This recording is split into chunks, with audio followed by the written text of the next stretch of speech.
Okay, if you know this one, it's called Olam Hesed Yibaneh, and we're just going to warm up today just by singing together, a cappella style. I'm not the best singer, so I need your help. But if you know the words, feel free to sing along. The first part is in Hebrew. The words are Olam. Can I hear you say Olam? And then the second word is Hesed. But if you're feeling like you're in the spirit of the high holidays this week, you can try Chesed. Otherwise, if you're from West Texas, you say Hesed. And the last word is Yibaneh. Olam, Chesed, Yibaneh. Olam Hesed Yibaneh, Yadadai, Dai, Dai, Dadadai, Dai. You want to try that? Olam Hesed Yibaneh, Yadadai, Dai, Dai, Dadadai, Dai. One more time. Olam Hesed Yibaneh, Yadadai, Dai, Dai, Dadadai, Dai. Feel good? The second part goes up a little bit. Olam Hesed Yibaneh, Yadadai, Dai, Dai, Dadadai, Dai. Your turn. Olam Hesed Yibaneh, Yadadai, Dai, Dai, Dadadai, Dai. Okay, we're going to try it together. If you don't know the Hebrew, just go Yadadai, Dadadai, Dai, Dai. You'll be fine. Here we go. Olam Hesed Yibaneh, Yadadai, Dai, Dai, Dadadai, Dai. Olam Hesed Yibaneh, Yadadai, Dai, Dai, Dadadai, Dai. Olam Hesed Yibaneh, Yadadai, Dai, Dai, Dadadai, Dai. Olam Hesed Yibaneh, Yadadai, Dai, Dai, Dadadai, Dai. Let's sing English. I must build this world from love. Yadadai, Dai, Dai, Dadadai, Dai. And you must build this world from love. Yadadai, Dai, Dai, Dadadai, Dai. And if we build this world from love, yadadai, dai, dai, dadadai, dai, then God will build this world from love. Yadadai, dai, dai, dadadai, dai. Olam Hesed, one more time. Olam Hesed Yibaneh, Yadadai, dai, dai, dadadai, dai. Olam Hesed Yibaneh, Yadadai, Dai, Dai, Dadadai, Dai. Olam Hesed Yibaneh, Yadadai, Dai, Dai, Dadadai, Dai. Olam Hesed Yibaneh, Yadadai, Dai, Dai, Dadadai, Dai. Yadadai, Dai, Dai, Dadadai, Dai. One more Yadadai. Yadadai, Dai, Dai, Dadadai, Dai.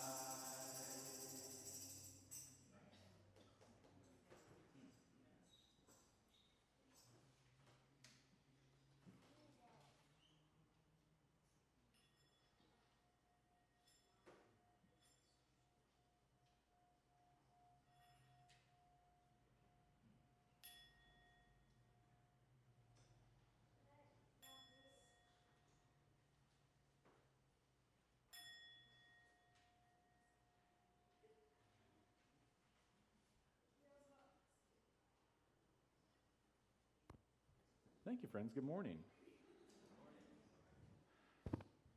Let me get dressed here. I'm Reverend McKinley Sims. I use he, him pronouns. I am so honored to be the minister of this congregation and to welcome you all here today. If this is your first time with us today, we are so glad to be gathered together, whether you're here in our historic sanctuary, home to the Unitarian Universalist of Mount Airy, historical home of the Universalist Church of the Restoration, or if you're joining us from home via Zoom or watching us on YouTube, it is good to be together today. Today, we are talking about the high holy days of Judaism and taking a deep dive into some of our Unitarian Universalist sources of inspiration. For those of us who are new, we draw from many sources. One of our lineage comes from historic Judaism and modern Judaism. We have many other lineages that we're going to be talking about this year. So today, on this fourth Sunday in the month, we're taking a deep dive into our UU identity. So we invite you to come along and hear about the days of awe and learn what it means to practice atonement in these times. If this is your first time with us, we have bathrooms at the rear of the sanctuary, down the stairs to your right, or down the handicap accessible lift to your left. That's where we will have coffee hour afterwards. We invite you to join us and hear more about what's going on in the life of this congregation. Today is also New Member Sunday, so we have my favorite ritual that we do in this congregation. So here in just a few minutes, we're going to invite our new members forward. We're going to ask them some questions, answer some questions, and then we're going to celebrate with some gifts. We have a lot going on today, so a big thank you to Steve Workman, who is helping me co-lead this service, to our friend Connor, who is back from summer vacation and back at Temple, who's running the AV. Thank you, Connor. And to Jane Holting and our Restoration Singers Choir, who will be providing music today. It is good to be together, even with all of our wiggles and cries. Friends, let's settle in where we are. Find your feet on the floor. Relax your shoulders. Let's take a breath together. In and out. We begin with the lighting of our chalice. We light a chalice in Unitarian Universalism to symbolize our coming together in love and to invite spirit into our life. Steve is going to help light our chalice. I'm going to invite you to read the words that are on our screen or in your order of service from Reverend Julian Jamaica Soto. Would you read with me? The spark that passes between us is meant to light our way and brings us to a hearth around which we gather to be nourished and renewed. Chalice to honor that renewal. Thank you.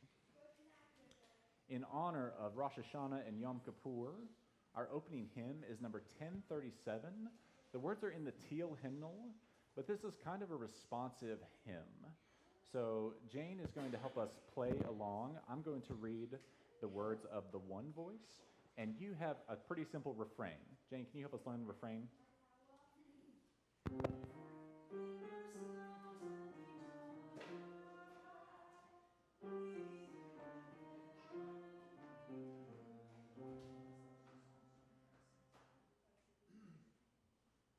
Can we try that together?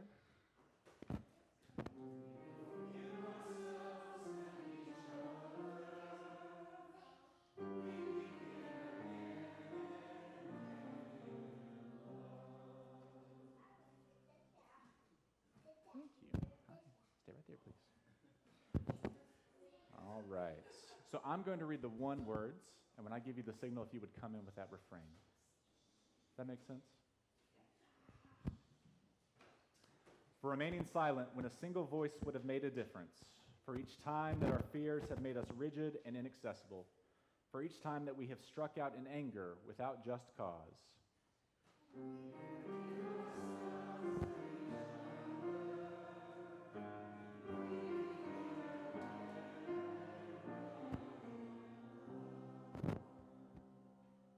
For each time that our privilege has blinded us to the needs of others, for turning away from the uncomfortable when we were called to witness pain, to make a difference when we are called to be present.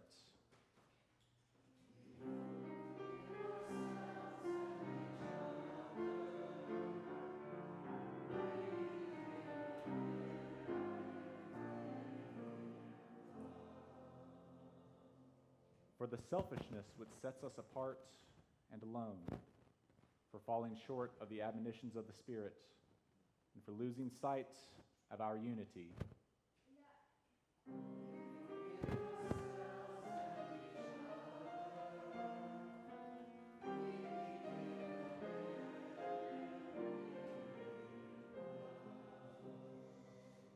For these and for so many acts, both evident and subtle, which have fueled the illusion of separateness.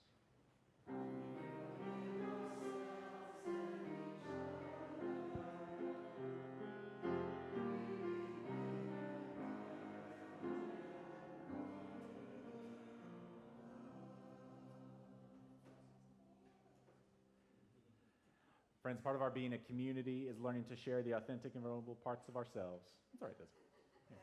Come here. Come here. I got him. Come here. Yeah, come here. Part of our being a community is learning to share all the authentic parts of ourselves in our lives. Learning to be seen and to see, to know and to be known.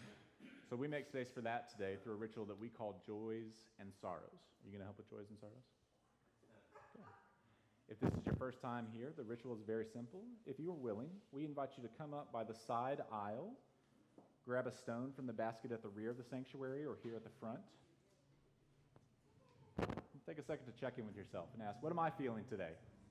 Who am I thinking about? Who is on my heart? Who are you thinking about today? Grandmother? Let that rock become infused with whatever it is you're holding or whoever you are thinking about. Drop it into the bowl of water that symbolizes our community.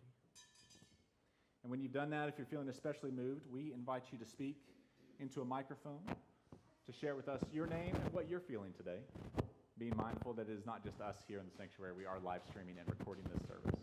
You don't have to say anything if you don't want to. You don't have to come up if you don't want to. If you would just like to sit and listen to some contemplative music, we will gather afterwards for a small moment of reflection. Come, whoever you are, the table of joys and sorrows is open.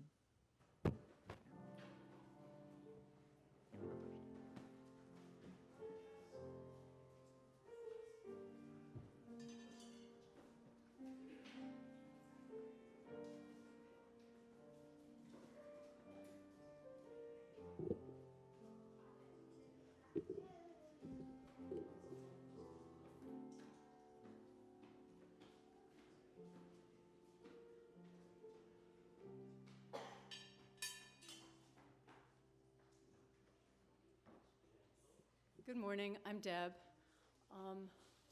My heart is full of gratitude today for someone who is very meaningful to many of us who sort of grew up in the 60s, the 70s, learning about not just civil rights, but really Black liberation and what that means for white people also.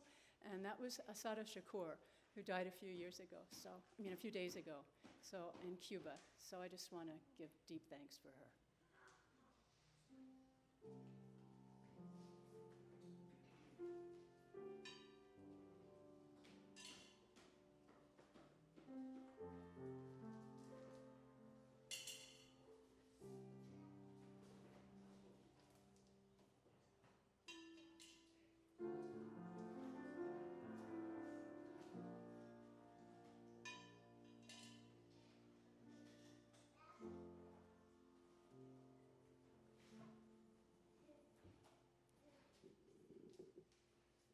Hi, I'm Mary LaValle. I have two quick joys and one quick, Mary LaValle, I have two quick joys and one quick concern. My two joys are, first of all, that my granddaughter and her wife were married on Friday, and I wish them congratulations and many, many, many years of happiness.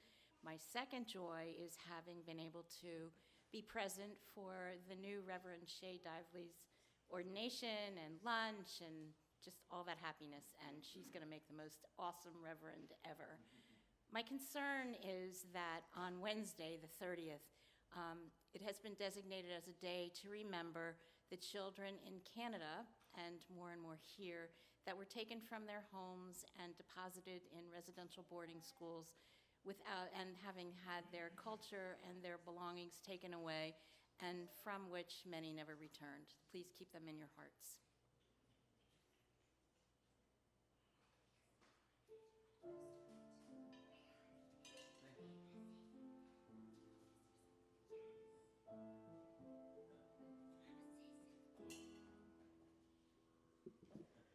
Hi, I'm Aviva, and I'm feeling especially grateful for this community and, of course, how welcoming it is for the kids and the families, and so I really appreciate all of you.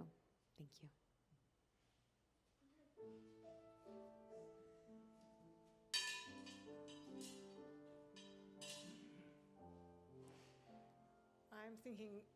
I'm Linda. I'm thinking especially of two people today, with joy, thinking about Shay and her wonderful ordination, and with sorrow, my friend Jim Kitch, who passed in July.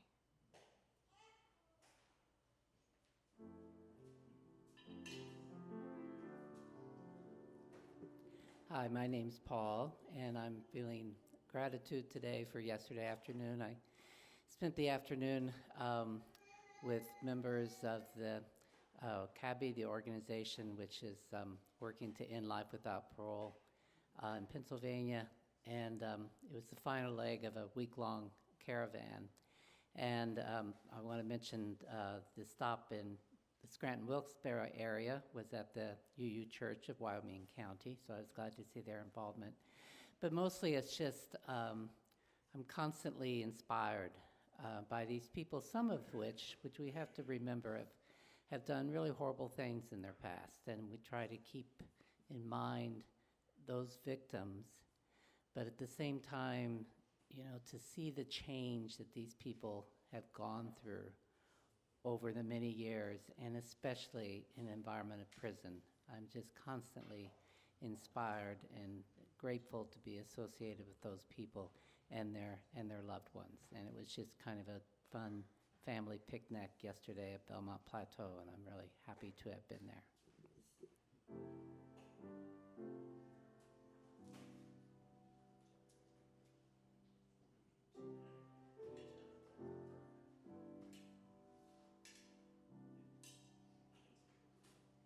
Good morning, my name is Clara Bell, and we're picking up President who has cancer, and we're picking up her and Alice here to say good morning to all of you. Good morning. Let's go for it. So Yes. that was for Aunt Susan, Alan's sister. And also today is the 10-year anniversary of the passing of my younger brother, Brian. I can't believe it's been 10 years. He overdosed. So just thinking about the shame and stigma that goes along with addiction, let's try to lift that. And he was an amazing musician and songwriter, so go home and listen to some good music tonight to celebrate him. Thank you.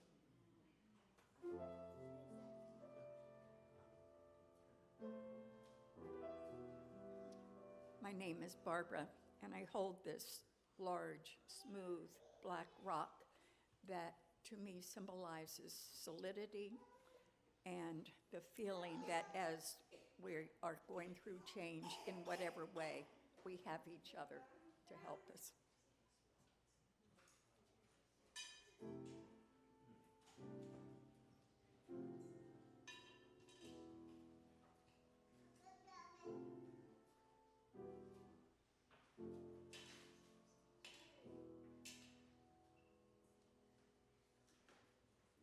Hi, Sandy Fulton here. I'm limping. I have a hematoma on the top of my foot. What a place for it. That's a terrible place for it. But anyway, it has been broken, and hopefully they got most of it, and they're probably going to have to get more. And anyway, that's that.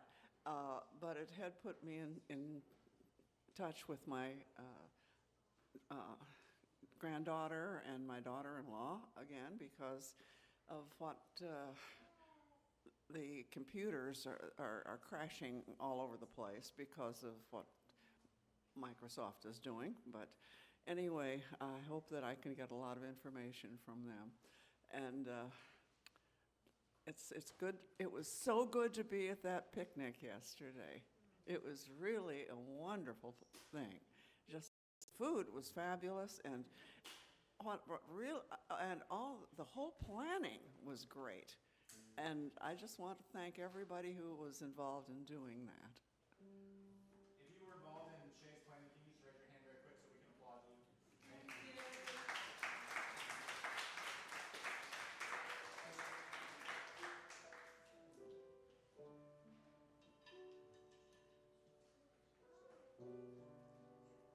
Hello, I'm Jane, and I'm putting stones in for two people who have continuing health issues that need support from me and the community, and also for the loss of a dear friend in my chorus who passed away this week.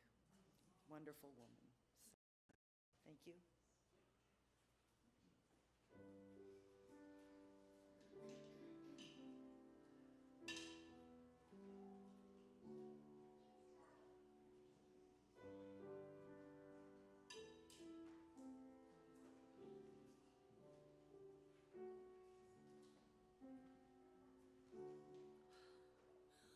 my name is Amber St. Marie, and I can't believe I'm starting to cry because I haven't cried in public. I usually cry by myself. But when you brought up love, it's the thing that's the most important to me. Many years ago at my church, I read a piece, and if anybody knows where it came from, I'm looking for it. It was called, "Help Me to Be More Loving in My Heart." There's 300 people there. I cried through the whole thing. I did not miss a beat. I prayed with every ounce of passion, and then I had to do the prayer afterwards. And I feel like I had a healing in that moment. And when you mentioned, who are you thinking of? The first person that came to me was my husband, who passed about a year ago, July 25th, of glioblastoma brain cancer. And he was such a wonderful man. And I did a lot of work in consciousness to be able to find him. I was really clear on my vision. I made a list of everything I wanted. I made a list of all my non-negotiables. I made a list of all the reasons I couldn't have it because I had to heal those false thoughts. And I got this absolutely wonderful man, so loving, so giving. And what I noticed is we helped each other be our highest and best selves. And at the end of his life, it was pretty awful, and I took care of him through some things that I wasn't really trained to do. And I looked at how compassionate I was and how non-judgmental. And what I discovered was I had an ability, a deeper ability to love and to give than I ever knew possible. And I know it's because of divine intervention. The more I align with this divinity that is everywhere present, whatever name we call it, I know it helps me to be higher than my best self when I'm just in my humanness, when I recognize the divinity that is within me and I call it forth and I align with it. And I'm just so grateful for all the teachings, the spiritual teachings that I've done over the years, all the self-actualization stuff, because I remember a time when I hated who I was, and I was begging God to help me because I couldn't stop using drugs and alcohol. I couldn't kill myself, and I hated who I was. And a little voice told me to call AA. It wasn't my voice, and I knew it wasn't my voice. So I am so grateful, and I am so grateful that I had the love of this man. And the fact that I'm actually letting tears come when I'm with people, because usually it's only by myself, tells me this is a really safe place. At least I feel really safe here. So thank you so much.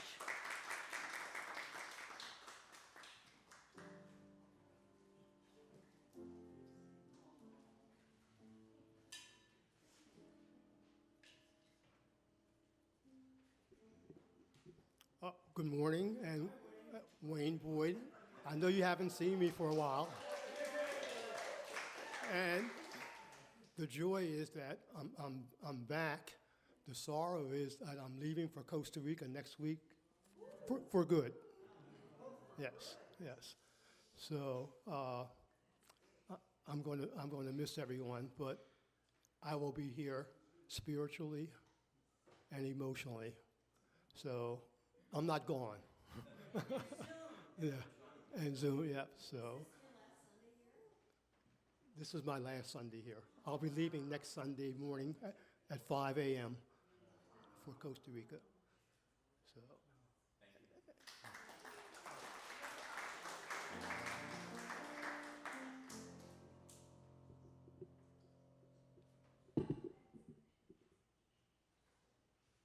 I invite Steve to put one more stone into our bowl for all those joys and sorrows shared online, or not spoken out loud, held in the quiet of our hearts. For our moment of reflection, friends, can we just take another breath together? That's a lot. It is a mixed bag to be human, and we invite all that mixedness here today. Thank you for being present to all of us with all of you. Now is our time for all ages, so I need some help from little ones over there. Children of all ages, I invite you to come on down. Please join me out here. Come sit on the carpet. Hi. Chris, you're fine. You're fine. I need some children to come, of all ages, to come on down and come sit with me. And I want to tell you a story.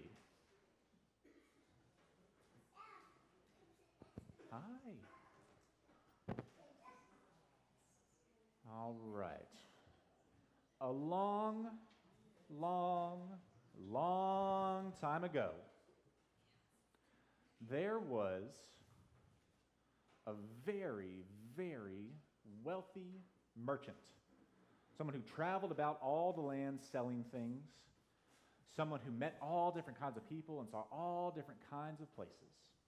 He always carried with him a little bag full of his favorite objects that he had found throughout his travels. And this merchant, whenever he would go to sleep, he would lay his bag out onto a little mat, and he would take out the items and put them down, and then he would fall asleep after contemplating and remembering all the places he had been.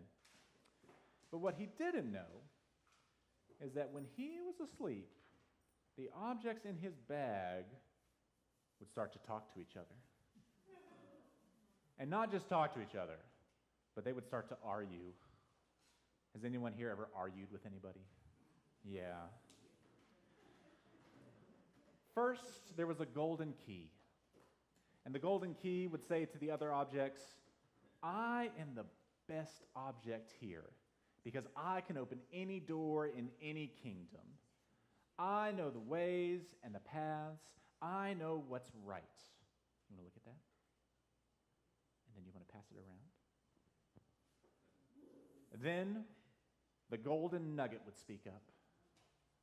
I am the best because miners risked their lives for me, searching under the stone of the earth to pull me out, and then I get turned into beautiful jewelry. That's why I am the best. Do you want to look at that one and then pass it on? And then what's called a signet spoke and said, no, I am the best because I belong to the kings of the nations. And they had to put my stamp on anything royal to make it official, to make it holy, to make it special. And the three objects would argue back and forth over which one is the best. And they got to arguing, and they could not decide which one of us is the best. And then finally, the key said, you know what we need to do? We need someone to act like a judge. We need someone to help us make a decision. And they said, well, let's ask the merchant. And they said, no, the merchant might be biased. And they said, well, let's ask another object. And they said, no, we argue with them too much. And then the key had an idea. And the key said, I know. We will ask God. We'll ask God who is the best. Now God, being God, said, you rang. And they said, God, which one of us is the best? The key asked. Is it the key? Is it the signet? Is it the gold nuggets? And God said, well, tell me your arguments. And so they went over and over their argument, bickering back and forth. And God said, I'm ready to make a decision. And they sat still. They were so excited. We're about to end this argument forever. And God said, I'm sorry. I cannot tell you which one of you is the best. They felt sad, and then they felt a little bit angry. What do you mean you can't tell us? You're God. And God said, that's the problem. When I hear you and look at you, I don't see a nugget or a signet or a key. When I look at you, all that I see is gold. Friends, as we go downstairs to do our religious exploration, may you remember that it doesn't matter where you've been or what you've done, what language you speak, what color your skin is, how long your hair is, or how tall you are. You, my friends, are just like all these objects. In my eyes, in God's eyes, in our eyes, you all are made of gold. Can we say amen together? Amen. Thank you, friends. We're going to invite you downstairs. Can I have my objects back in the bag, please? We're going to sing a song to invite you to go downstairs with Miss Desi and Miss Jill today to work on a very special art project. We invite you to go downstairs. Well, I want you to go downstairs, and then if you want to come back up later, you can. We're going to sing a song to invite you off. If you know the words, will you sing along with me? As you leave this place,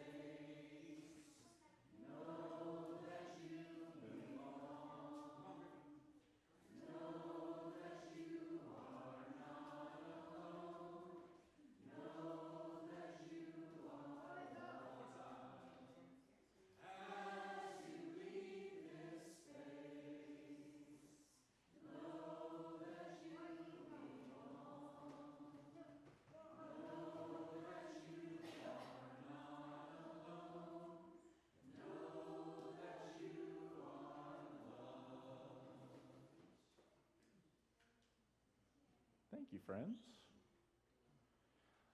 All right. Now we're going to do our new member ceremony. So I'm going to invite everyone but Chris to come up. Or Chris, if you want to come and try and stand, you can, but you're welcome to just stay right there. And invite our new members forward who are going to be signing the book today.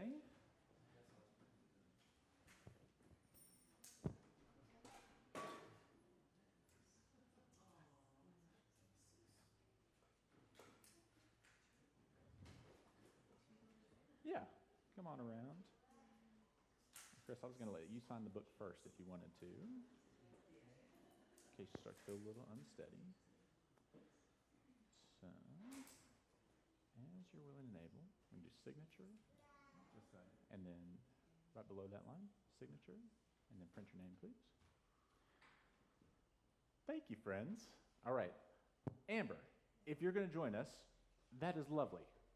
However, I'm going to invite you to come to the next group because we have two other people, and I don't have a bio on you that I can read out to the congregation, and I didn't prepare a flower and a set of bylaws and a covenant, but I have them for you, so we'll do it as soon as we can schedule. Yeah, absolutely. Absolutely. No problem at all. I'm so excited you want to join. That will be 3 more. Fabulous. So just pay attention because this will be you in just a couple of weeks. Friends, these folks have decided to make the decision to join us here at UU Mount Airy. We've spent time together answering questions about the history of our congregation, about our denomination, about what it means to be a member of a spiritual community in today's time. They've shared their stories and their journeys. We are so excited to draw our circle a little wider today and welcome them into membership.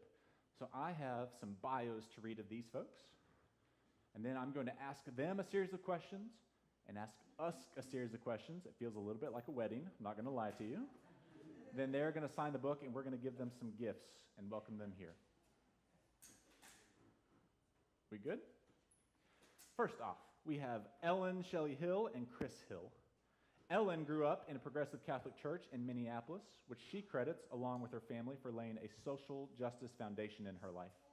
Ellen moved to Philadelphia for graduate school, has lived in Germantown with Chris for the past 44 years, where they raised Marin and Adam.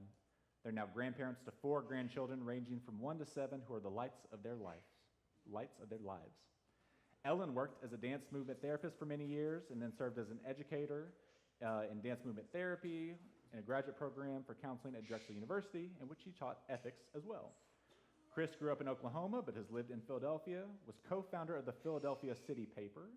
He worked at Rodale Press and the Rodale Institute for 20 years, created an international website devoted to telling stories of organic farmers around the globe, and served 5 years as president of the board of Weaver's Way Food Co-op. Ellen and Chris started attending UU Mount Airy about 2.5 years ago, thanks to Kathy McCoubry, and they visited a lot of churches, but searched for a spiritual and social justice community home. When they got here, they said, "Why continue to look elsewhere?" They're happy to formally and finally become members. Thank you. Next we have Rob and Sarah. Sarah works as a librarian at the Central Branch of the Free Library of Philadelphia. She enjoys practicing yoga, meditating, and hiking.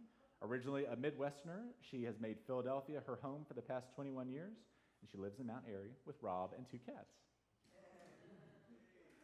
Rob is a relationship, hold your applause, please. Rob is a relationship coach and certified trainer in nonviolent communication, and 20 years ago became a UU at USG, was an active member at Mainline Unitarian in Devon, served in a variety of leadership roles, and today lives with Sarah as they make their home in Mount Airy. Rob and Sarah. And finally, we have Alyssa. Alyssa was born in Connecticut, moved to Philadelphia for graduate school in 2008, and quickly realized Philly was home. She spent her professional career at nonprofits advocating for better access to health care, first in mental health, disability rights, advocacy, and the last few years in cancer policy. She's married to Jeff. They have 2 inquisitive, silly, clever kids, William and Rebecca, who give her hope for a better world and a sense of urgency to create that better world. Alyssa enjoys hiking. The family enjoys cats, drawing cats, spending time with family. They've grown to love the community of UU's in Mount Airy and are thrilled to be joining here. Alyssa. Okay, so I'm going to ask you a series of questions, and then I'm going to prompt you with the response. The response is, say, if so, say, we will with gladness and joy. And you say, we will with gladness and joy, okay? But I have a series of questions to ask you first. Friends, will you join us today with open hearts? Will you bring your lifetime of experiences from other places to this place and honor us with your gifts and talents, as well as your needs and your vulnerability? Will you bring your whole self to the table? Will you reach out and ask for help from the community, recognizing that this is an imperfect place full of imperfect people, and that is perfectly human and full of wisdom? And will you offer us your wisdom and bring your fresh ideas, honoring and learning the history of our congregation, our building, and our denomination? If so, say, we will with gladness and joy. Amen. Congregation members, members and friends of UU Mount Airy, how will you be in relationship to these friends who've decided to grow our circle wider? Will you welcome them, promise to make room for them as they explore and find their place here? Will you hear their questions and ideas, hopes and fears? Will you be open to love and grace that may abound in this new edition of our community? If so, say, we will with gladness and joy. Friends, doing our best to live up to your expectations of us as a community and as individuals, know that we may stumble sometimes, but we promise not to abandon you. We are here for you, and we celebrate your choice to join us and honor us with your presence and gifts. You are most welcome here. Friends, I'm going to invite you to come forward one by one. Chris has done it already. And sign the book here. We do a signature on the left and print on the right. That's all you need. Take your time, one at a time. Beautiful. And get your swag.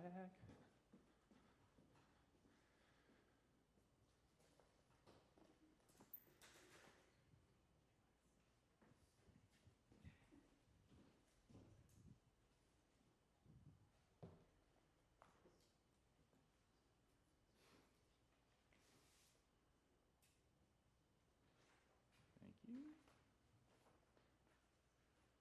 Rob. Oh. That's for you.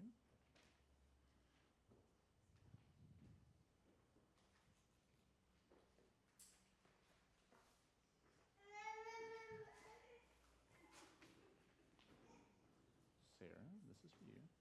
I only gave you one copy of the book. I figured one half book. Yeah. Thank you. And Ellen, when you're ready.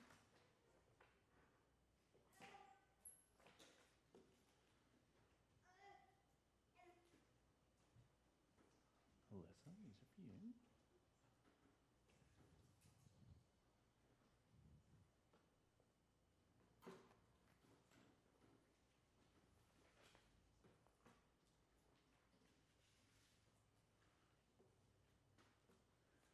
Beautiful. Would you hold that? That's for both of you. Okay. I wish I could say we're giving you $10,000 or something, some kind of shopping spree. That's not how we do things here. This is our gift from you. Some of it is important but not sexy, which is a copy of our bylaws and a copy of our covenant, the Congregational Covenant. You also have this very fun Unitarian Universalist pocket guide. And then you have a pin that has our logo with the old name of the congregation, but it's a part of our history and part of our legacy that we talked about during our new member classes. And I feel it's very important for us to have these. And then you have a flower from our garden to invite you to remember that you are part of this place now. Both the living parts and the building part, it all goes together. And we are so glad to welcome you, our newest members of UU's of Mount Airy.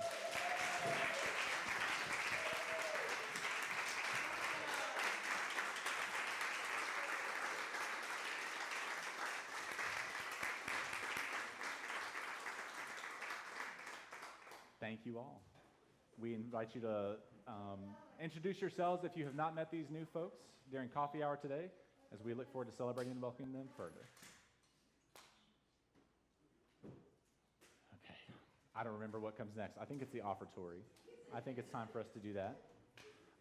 We do the offering here in a special way if this is your first time with us. We're going to pass a plate here in the sanctuary. If this is your first time, there's no expectation that you give anything to the plate. If you do choose to give, here's how it works. Any pocket change that you put into the plate or anything you put into the white envelopes in your pews goes towards the Change for Change organization. It's a different organization each month. This month it is the URDC. More information is in your order of service or on the screen behind me. Anything else you put into the plates, any money or checks made out to you, Mount Airy, goes towards the operating fund of this congregation. We invite you to give however you see fit. Giving of monies is just one way to give back. We welcome any of those gifts, but the giving of monies will happen now. Invite our ushers forward to start, and invite Jane Holting to help us with the offertory. Yeah, you can take it out if you want. So, I'm going to play a song, and please sing along. The words are, I will trust in love, I will trust in love, I will trust in love every day. I will trust in love. And if there's enough time, we'll do we, but right now it's I.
Thank you, friends.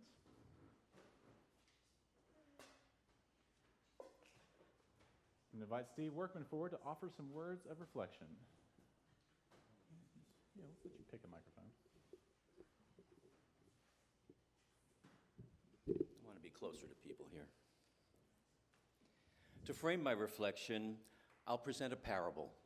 And like all worthy parables, this story includes a hero and a villain. Unlike most parables, this one happens to be a true story that played out not that very long ago. The hero's name was Shirley Chisholm. Anyone tell me who Shirley Chisholm was and what she's best known for? She was a congresswoman. She was the first African-American congresswoman, and she's the first person of color to run for president, not male or female, for a major party. The villain of the parable was a man named George Wallace. What was he known for? Racism. Yes. He made sure we knew he was known for racism. What they had in common was that they were both politicians, and they both ran for the Democratic in the presidential primaries of 1972. Beyond those similarities, they were polar opposites. Shirley Chisholm was a school teacher who had become this country's first African-American congresswoman. Her campaign slogan was, I'm unbought. Excuse me, I lost my spot here. I'm unbought and unbossed. By that she meant she didn't have many wealthy donors, and that she could do whatever she believed was the right thing to do. She championed the well-being of children and was outspoken in seeking economic justice along with racial and gender equality. She brought all of those priorities to her work in Congress. George Wallace, at his core, was an unabashed white supremacist who had based his entire political career on the slogan that he would use frequently, segregation now, segregation tomorrow, and segregation forever. By saying that, he was signaling, I'm hateful, I'm spiteful, and I will never change.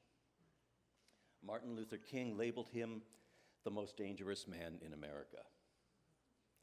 As Unitarian Universalists, our faith encourages us to take lessons from the wisdom of the world's great religions.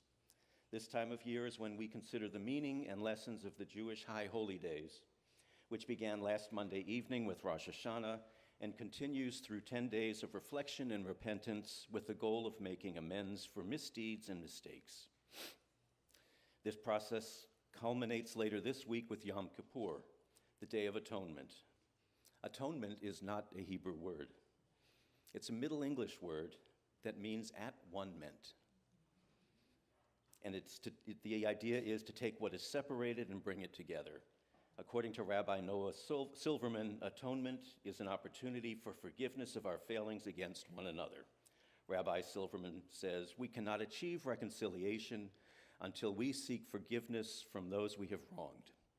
And that brings us back to the parable of Shirley Chisholm and George Wallace. During his presidential campaign in 1972, Wallace was shot at point-blank range at a political rally. Shirley Chisholm, the woman of profound empathy who was the antithesis of Wallace in ideals and temperament, decided that she needed to visit him in the hospital. I'm going to take a drink of water so I can finish the rest of the story.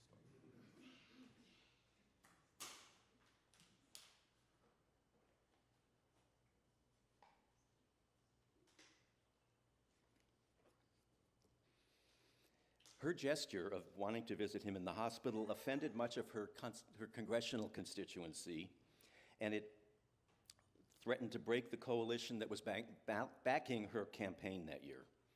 Upon entering his hospital room, she said to him, "I wouldn't want what happened to you to happen to anyone." Those words moved him to tears. She sat at his bedside where they held hands, mostly in silence, for the next 20 minutes. Before departing, she said, "You have an opportunity to be more than what you were." Think about that. You have an opportunity to be more than what you were. Those words were transformative. Wallace's daughter, Peggy Sue, described that as an epiphany that profoundly changed him. He resumed his campaign and his career with love and reconciliation as the focus of all he sought to accomplish. Wallace had found redemption. Like a 20th century Ebenezer Scrooge, he publicly begged those who he had opposed, oppressed, and vilified throughout his life to forgive him. He embraced the cause of equal rights and justice for the rest of his career. During his final term as governor, he appointed historic numbers of African Americans to senior government posts. His final campaign was not for a specific office, but rather an effort to expand voting rights, and that effort doubled the number of African Americans registered to vote in Alabama. In the end, Shirley Chisholm's role in the parable did not diminish her standing among her constituents. Its lasting effect was to enhance her reputation among her congressional colleagues, enabling her to leverage her integrity and fairness to inspire allies on both sides of the aisle. In so doing, she was influential in codifying Title IX, prohibiting gender discrimination in education, passing legislation extending fair wages to all domestic workers, and along with conservative Senator Bob Dole, establishing the WIC, the Women, Infant, and Children Program, creating the Martin Luther King National Holiday. In the end, the parable of Shirley and George, before I say that, I've been saying that George is a villain, and I can't say that anymore. He was redeemed. In the end, the parable of Shirley and George demonstrates that authentic transformation is possible and that the power of atonement is unbelievable.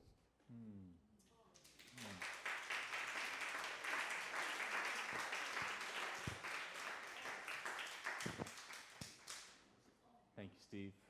I invite us to remain seated and have Jane come forward. We're going to sing a hymn together. It's number 1 in the gray hymnal. May nothing evil cross this door. The words are in the hymnal in your pews or on the screen at the front.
I'm going to do something we don't often do in this congregation, and that's read from the book of Leviticus.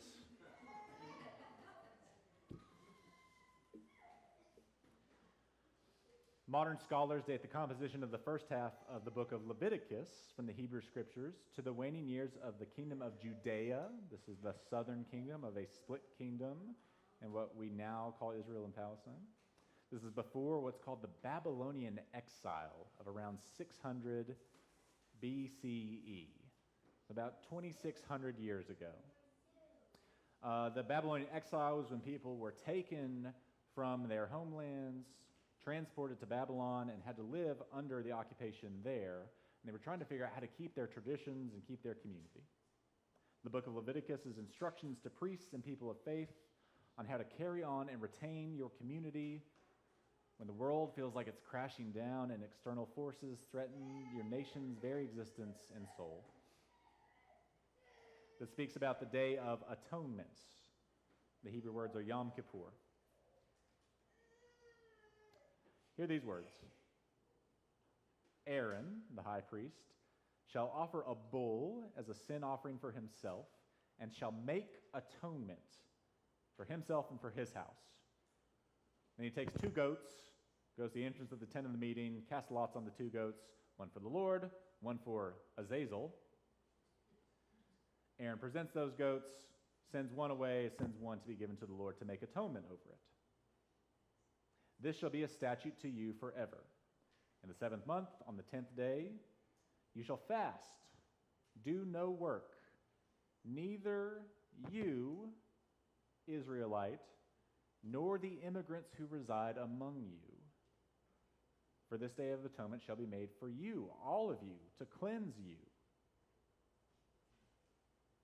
When the chief priest is anointed and consecrated, goes to make atonement, puts on the linen vests, the holy vests, shall make atonement for the sanctuary, shall make atonement for the tent of meeting, or the word is tabernacle, and for the altar, shall make atonement for the priests, and for all of the people of the assembly, including the immigrants among you.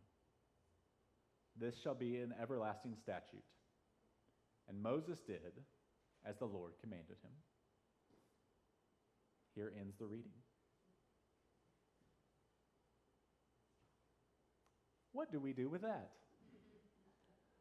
Those of us who did not grow up Jewish, or perhaps did grow up Jewish and now are no longer practicing in that way, what does it mean, all this talk of sacrifice and atonement and goats and someone named Azazel? These are instructions, right? To people in a different place and time. But I hope you also heard of people living under perhaps familiar circumstances to some of us. I find it really interesting that when we talk about Yom Kippur, the Day of Atonement, and Rosh Hashanah, the beginning of the Jewish New Year, the talk is often of cleansing, of wiping the slate clean, of starting off the new year well, right? We do this on January 1st, many of us. We make New Year's resolutions. We want to start off on the right foot. Part of Yom Kippur is about atoning for what was done or left undone in the past year and trying to make amends, doing acts of restoration for those deeds, for those hurts, for those evils. I find it interesting that in the book of Leviticus, this book written 2,600 years ago to a people living in exile, trying to figure out how to keep their community, the words are written not just to those people, but to the immigrants living among you. That it is not meant to be a homogenous group. That it's clearly written for a multicultural audience. And that whether those people were practicing Judaism or not, they're included in the need for atonement, in the need for cleansing, in the need for wiping the slate clean. But it's not just for individuals either. When the priest puts on his fancy garments, washes himself in the special bath, goes into the Holy of Holies to make amends for the people. First, he makes amends for himself and his family, but it doesn't stop there. He's required to make atonement for the sanctuary, for the tabernacle, the meeting place, for all the people who work in the religious industrial sphere, for all the people of the assembly, and for all the immigrants residing among them. That atonement starts with this one person, and then it spreads out and doesn't go just to the people. It goes to the actually building itself, to the ground on which they stand, to the place that they live. Atonement, where Steve has clued us in, at-one-ment, is not a magical prayer asking for the forgiveness of sins and to be washed clean from iniquity once and forever. Atonement is a process of taking things that were separate and making them whole. In Judaism, a practice when you were grieving or when there was great loss was to rend your garments, to tear your garments apart. The kingdom in which the book of Leviticus was written was a kingdom that had been united and then was divided, separated, torn apart. And when that kingdom is further torn apart and people are stolen from their hands and taken to Babylon, the command is sew it back together. Do this atonement work. Make it one again. And not just you as individuals, but for your whole community. And not just for your whole community, but the immigrant community that lives within you. Wherever you are, atonement. And what's interesting to me is when they do this atonement work, they take these two poor goats. That was the practice back then. You made a sacrifice of a goat. Many cultures still do this today. One goat became the goat that was sent to the Holy of Holies to be sacrificed. The other goat was sent out into the wilderness, is the word in Hebrew. Into the wilderness, to this character named Azazel, which literally means fierce goat, but it also means fierce God, fierce deity. So their instructions, how they are supposed to sew everything back together, is to do their religious practices, to take it seriously, to be together in community, and also to take this goat, kind of like we do with joys and sorrows, take whatever you're feeling and put it on that goat and get it out of here. Send it out into the wilderness to the fierce God, to the God of fierceness, of anger, of wrath, of hatred, of chaos, of disunity. That was the implication. There are a lot of beautiful things about Yom Kippur and about atonement, about making things one. But I often wonder if the trauma of a divided kingdom and the trauma of the Babylonian exile and all the traumas that have gone forward in human history are not part of that decision to take those things that we are ashamed of, those feelings of hurt and those things that we can't quite claim, and try to send them out into the wilderness rather than sending them into the Holy of Holies to be transformed. So, for those of us, modern progressive people today, as we take stock, if you've been thinking about the past year because you celebrate Yom Kippur or Rosh Hashanah, if you've been thinking about atonement as part of your cultural or religious practice, or if you're just hearing about it today, I invite you to wrestle with those things that we have done or left undone, and you're invited to make a choice. You can send them out into the wilderness, where maybe they will be taken care of by the God of fierceness, of anger, of hate. There are plenty of people who make that decision today. Most of them hold political office right now. People who are unwilling to wrestle with the things they've done, the mistakes they've made, unwilling to admit that they are wrong, hoping that just by sending it out into the wilderness, it'll be forgotten. That has never worked for me. What has worked is taking that into the Holy of Holies and having it be transformed, like George Wallace. That's our opportunity, whether you celebrate the high holy days or not. Because when the priest goes into the Holy of Holies and when the transformation starts to happen, it is not just transformation for the individual. It is a transformation, a sewing up, a rejoining, a restoration of everything. The building, the ground upon which we stand, the people in our midst, especially the people who are not like us. So, my friends, in this time of division, of walls separating people, and walls separating hearts, in this time of trauma, collective, generational, ongoing trauma, and trauma that we invite upon ourselves through our actions, things done and left undone. May we lean into the Holy of Holies,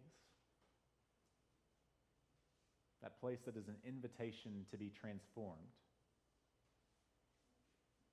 May we take those places inside ourselves that some days we would rather put on a goat's back and send out into the wilderness, and do what Rabbi Lawrence Kushner asks,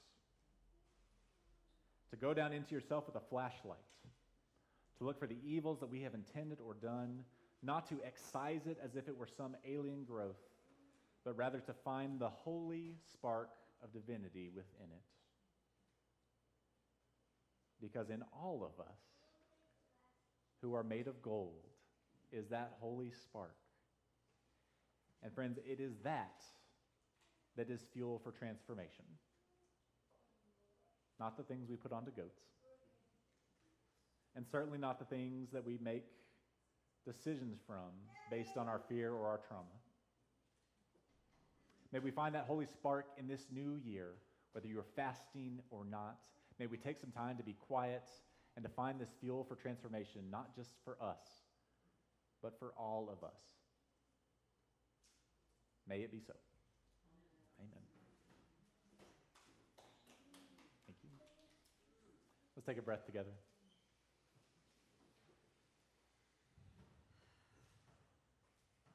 Invite our choir forward to offer us special music with Jane Holton.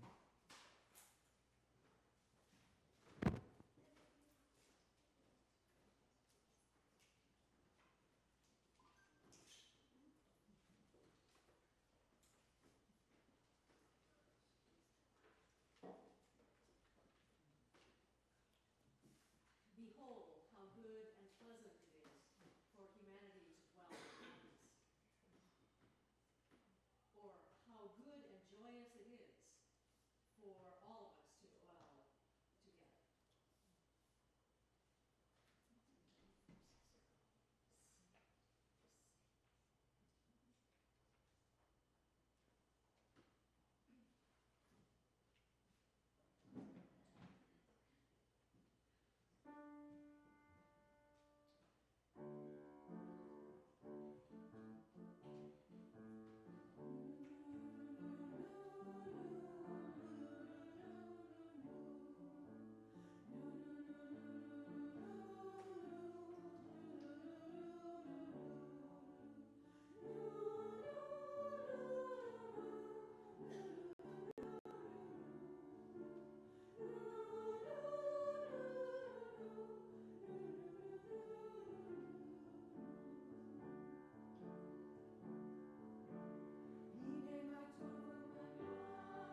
you, choir.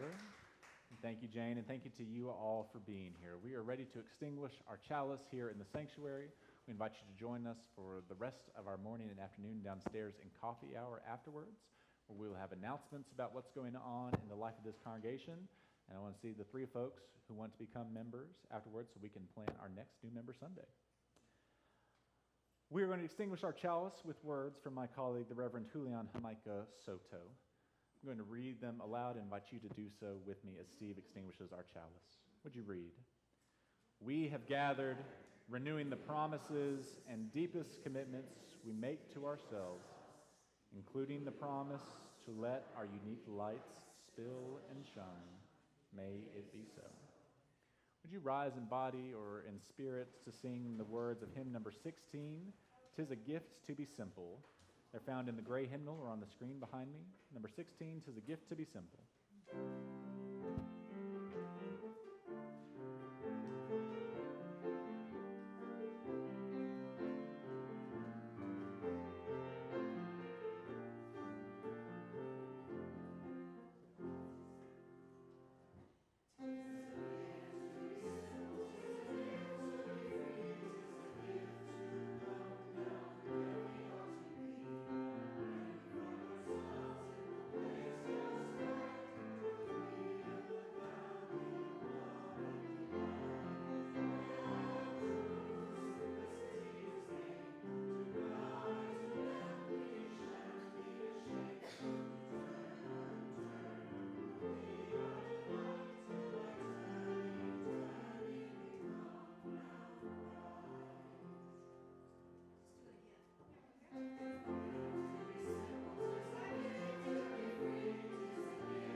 Thank you, friends. When you leave here, know that you are good. When you leave here, know that you are forgiven. When you leave here, know that you are loved. And when you leave here, know that you are not alone. May we go forth to make atonement at At-one-ment real in the world for ourselves, for our building, and for all around us. May it be so. Amen.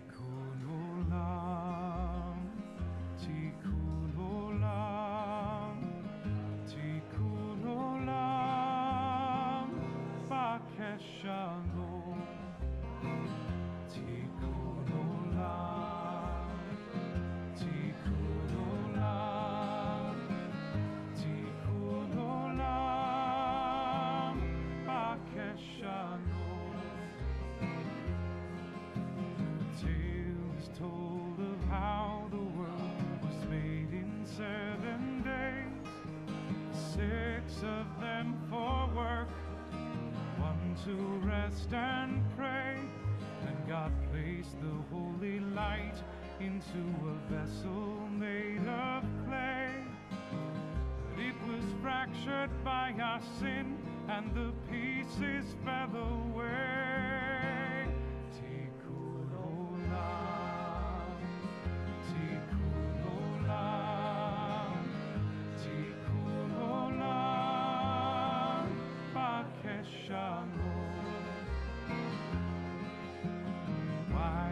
God so careless as to lose this sacred light? Now we must gather up the shards to set creation right.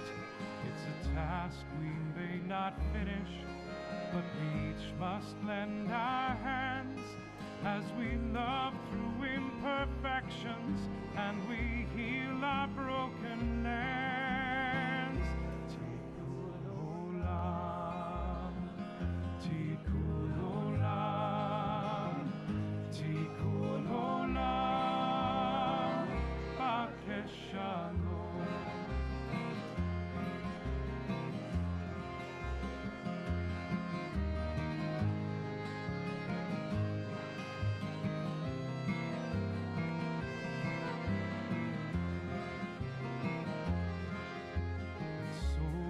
tend the garden, picking stones and pulling weeds.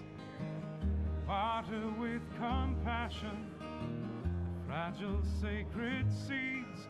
We are partners in creation, and we let God's true light shine when by faith and solidarity